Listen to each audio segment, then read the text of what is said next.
অবস্থা কইরা তারপরে এরকম আনা ঠিক নেই। তারা কইছে না তো, আজকে আমি খবর পাইছি, জানি আমি লই আইছি তোমার কাছে, আমি আজকে জানি না। তোমার বাচ্চা লইয়া তো আগে আইছো? আমার বাচ্চা লই না, আমাদের বাচ্চা লই আইছি। তারপরে আমার বাচ্চা আরো 3 বছর থাকতে লইছিলাম, আবার ওলমি হইলো ওই সময় তোমার দিকে। এখন ঠিক হইছে নি? আল্লাহ আরাম করতে পারে।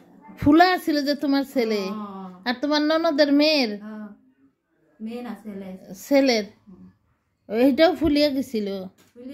আর পেটের বেমার ছিল, যে পায়খানা গ্যাস হয়ে গেছে। ও আচ্ছা, এখন তো আরাম হয়েছে। তো এতদিন আর কোনো ডাক্তারও দেখাইছো না তোমরা? আমরা আজকে খবর পাইছি, কবিরাজ দেখাইছি। তোমরা কবিরাজ তোমরা এইরকম, তোমরা মানে একটা কথা রাগ হইবা না, এরকম কইরা সেটা যে আমরা গ্রামাঞ্চলের কত মানুষের বাচ্চা যে মারা যায়। তুমি একটা বাচ্চা পেট্রোল হইছে কত কষ্ট করছো নানি? তোমরা এই জল ফোড়া, তেল ফোড়া, মাথা ফোড়া, ছাতা ফোড়া, তারা আমরা দেশের কত ক্ষতি করতে আছে। কবিরাজ যদি ও ত্রিশুল ছোঁয়াই দেয়, ও কিতা কয় ছাতা ছোঁয়াই দেয়, মাথা ছোঁয়াই দেয়, এটা করিয়া সেটা কি কোনো মানুষ ভালো হয়? না না, তোমরা এই সমস্তর কাছে যাও কি কারণে? বাচ্চার বান লাগে, বাতাস লাগে, হাসা লাগে, মাসা লাগে, এই তোমরা খালি এইগুলি করতে থাকো। করিয়া যখন বেগরে যাইব তখন আমার কাছে লইয়া রুগী আইব। তারা আমি জানছি না তো বাচ্চা দিয়ে, তারা আজকে কইছে আমারে, সারা বাচ্চার পেচ্ছাপের জায়গা, ল্যাট্রিনের জায়গা সব ঘাও হয়ে গেছে, একদম ঘাও। এই ঘাওয়ের মধ্যে তোমরা এরকম কইরা লইয়া বাচ্চাটা বইয়া আর ও বেটির মাথার মধ্যে যাইয়া সেটা এখন কিছু বেটিরে থাবড়াও গিয়া। কত টাকা দিছ?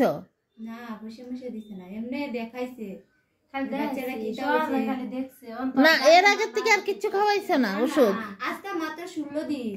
কি 16 দিন? তো 16 দিন হইলে জন্ম হয়েছে, 16 দিন হইলে কি হয়েছে? 16 দিন হইলে কিসে রোগ? তো হয় 16 দিন পর্যন্তই রোগ। বা আতুর ঘরের বাচ্চার এরকম হয়। আর তোমার খাওয়ার তো বাস নাই। তোমার যে ডেলিভারি হয়েছে তুমি কি কিছু বাঁচিয়ে ফুসিয়ে খাও? কও খাও? এই রোগটা তো হাতে ধরে রোগ হয়েছে। বাচ্চার হাম বাপেরা জন্ম হওয়ার পর বাচ্চার 1.5 মাস 2 মাস পর্যন্ত মানে 32 বার বাড়িব। এই কারণে বাচ্চা ডেলিভারির পরে মায় আলু সিদ্ধ, পেঁপে সিদ্ধ, কাঁচা মুগ ডাল সিদ্ধ, জিরা গোলমরিচের গুঁড়া, বুঝতে পারছ? যেমন যে স্কোয়াশ, যেগুলি বয়লা নাই, এই সমস্ত শিং মাছ, মাগুর মাছ, বাস ছোটো ছোটো পোনা মাছ, এছাড়া ফুটি টুটি কিচ্ছু না, গুঁড়া মাছ কিচ্ছু না, আর বড় মাছও না, মাংসও না। তো তোমরা এগুলি কি বাচ্চ? তোমরা রে আরও কি করছে?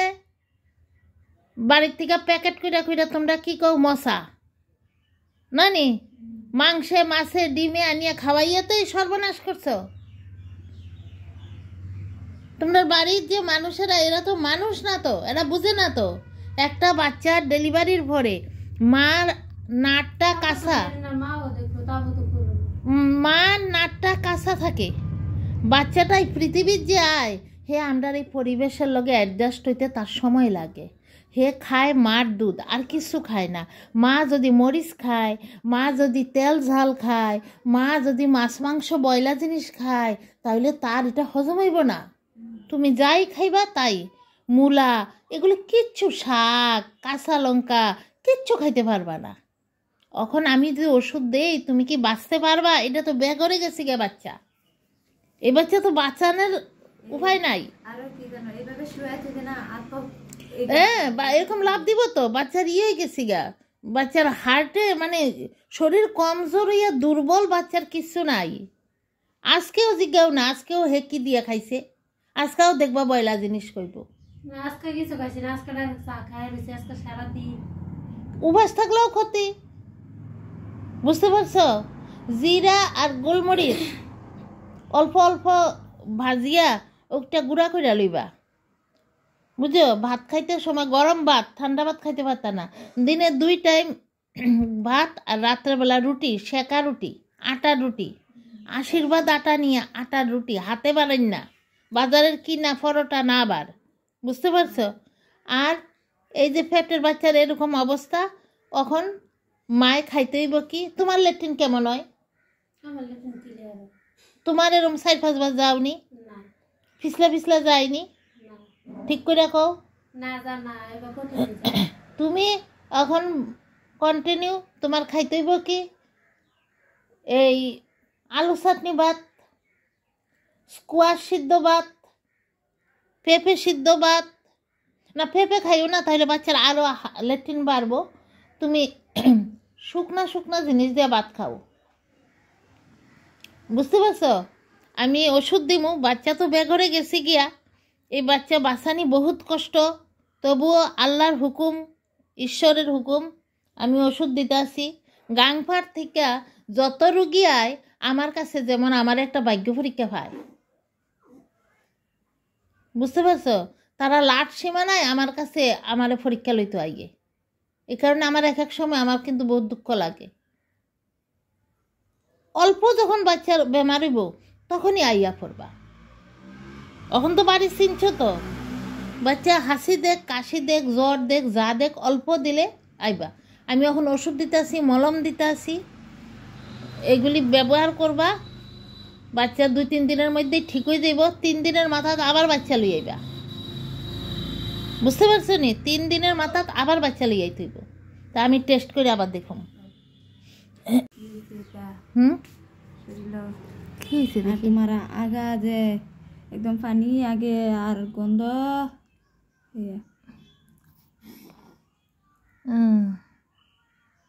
এই মুখও দেখো না। এগুলি কি? এখানে কি আছে? এখানে কি ফুটা দিছি।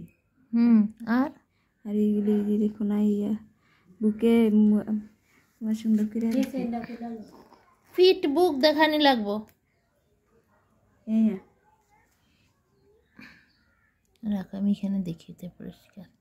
এই যে সাদা হয়েছে কি এখানে? সাদা খেয়ে না। এই যে এখানে সাদা সাদা এরকম কি হয়েছে? চিত্রা চিত্রা ওই দেখছে না, এটা ফর্সা গেছে যে, এই যে ফর্সা হয়েছে, এই যে লাডের এটা ফর্সাটা করছে সাদাটা, মানে এই যে দেখো না, এই যে লাল ফুটি ফুটি, এটি তো তার ইয়ে উঠছে, এই যে হাম উঠছে। কি কো ফেরা হইছে? এই তো ফেরা। ও, আপনারা হাম করেন? শুদ্ধ ভাষা হাম কয়, বুঝতে পারছো? বউ তা আর ল্যাট্রিনও তো নষ্ট, খারাপ। হাম হইলে ল্যাট্রিনও খারাপ থাকে, গন্ধ। হ্যাঁ, পিছলা পিছলা পিছলা পিছলা। হ্যাঁ, আর হ্যাঁ এনিটাইম। দেখুন বন্ধুরা, আজ আমি আপনাদের দেখাচ্ছি যে আমাদের কাছে যে আমাদের গ্রামাঞ্চলের পেশেন্টরা আসে, এ সমস্ত মা বোনদের কীরকম ওরা সহজ সরল, কোনো কিচ্ছু এ পৃথিবীর বোঝে না, কোনো কিচ্ছু জানে না, কিচ্ছু না। ওরা শুধু কেবলমাত্র রান্না করা, খাওয়া, ঘুমানো, এইগুলি ওরা বোঝে। ওরা ঠিক করে নিজের বাচ্চাদের যত্ন করতে পারে না, নিজের দেহের যত্ন করতে পারে না, নিজের কোনো কিচ্ছু ওরা বোঝে না। বাচ্চার রোগ হলে, রোগ হতে হতে যখন বাচ্চা আর যায় অবস্থা হয়ে যায়, তখনই ওরা কোনো ডক্টরের কাছে নিয়ে আসে। আর প্রতিজন ডক্টরদেরই একটা এরিয়াতে রুগীরা বেশি পছন্দ করে এবং ওরা সব সময় আসতে থাকে। তেমনি আমাদের এখানে গাংপাড় বলে একটা জায়গা আছে, নদীর পার, ওখানকার লোকেরা ম্যাক্সিমামই আমার কাছে ছোট বড় যে কোনো রোগের জন্যই প্রথমে আমার কাছেই ওরা আসবে এবং আমার কাছেই এসে ওরা ওষুধ খেয়ে ভালো হয়। তাই এই যে দেখুন, এর আগে ওরা কি করে, প্রতিটা পেশেন্টই এর আগে ওরা কি ঝাড় ফুঁক এগুলি করাতে থাকে মানুষদের দিয়ে, আর এগুলি করিয়ে কিন্তু আরও রোগটা বেড়ে যায় আর হাতের টাকা পয়সাও সব ঝেড়ে নিয়ে যায়। আমাকে ভয়ে বলবে যে না, কোনো টাকা লাগে না, কিন্তু টাকা ছাড়া কে এগুলি করবে এবং অনেক বেশি টাকা লাগে। তাই আপনারা যেই দেখছেন, সবাইকে অনুরোধ করে বলছি যে বিশেষত বাচ্চাদের যদি কোনো রোগ হয়, 1 সেকেন্ড আপনারা দেরি করবেন না, সঙ্গে সঙ্গে ডক্টরের কাছে আপনারা চলে যাবেন। তাই আমি এই ভিডিওটি আজকে তুলে ধরলাম আমার মা বোনদের দেখানোর জন্য যে কীরকম দুরবস্থা। বাচ্চাটা একদম মানে জীবনটা একদম আর মানে কি বলবো, আমার মুখ দিয়ে আর বের হচ্ছে না। তবু আমি আল্লাহর কাছে, ঈশ্বরের কাছে প্রার্থনা করি। আর এরকম একটা না, অনেক এসেছে আমার কাছে, অনেক আসে। এরপর আমি অনেক ওষুধ দিয়ে, অনেক আমার ভাগ্য পরীক্ষা এই করে এরপরে আমার আল্লাহ এবং ঈশ্বর সবাই আমার মুখ রাখে, ভালো হয়ে যায়। তাহলে বন্ধুরা, আজ আমি দৈনন্দিন জীবন চ্যানেল 2 এর পক্ষ থেকে, ভারতের আসাম থেকে আজকের এই ভিডিওটি করছি। আমি একজন হোমিওপ্যাথিক ডক্টর, আমি হোমিওপ্যাথিক প্র্যাকটিস করি। তাই আমার সেই আমার জীবিকার উপরেই আমার কাছে রোগীরা আসে, তা নিয়ে ভিডিও করলাম। সবাই ভিডিওটি সম্পূর্ণ দেখবেন এবং আপনারা ভিডিওটি দেখে আপনারা শেয়ার করে দেবেন।